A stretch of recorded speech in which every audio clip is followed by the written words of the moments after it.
Karong gipaabot nga long weekend, ubay-ubay na nga mga pasahero ug sakyanan ang naglinya sa barge terminal sa Davao City nga paingon sa Samal Island.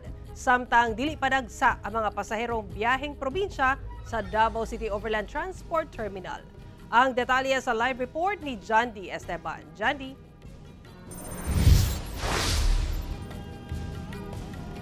Yes, Sara, padayon gihapon ang normal operation sa Davao City Overland Transport Terminal ug mga ferry terminal sa Dakbayan. Naabtan sa GMA Regional TV 1 Mindanao ang pamilya ni Lyndon Rodriguez sa Davao City Overland Transport Terminal.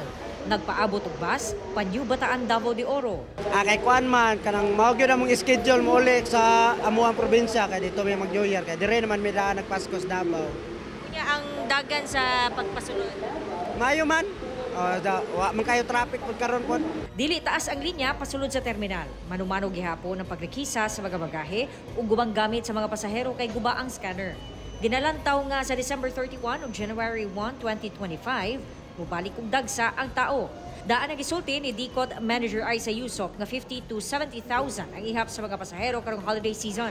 Hinoon, gisiguro nga dunay paigong ihap sa bus nga bubiyahe.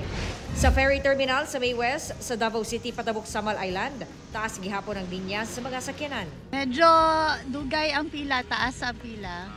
Mga Pila ka oras inyo? 45 minutes. 1 hour 5 minutes. 1 hour and 5 minutes. So okay ra sa inyo. At least dili init. Pero hindi okay.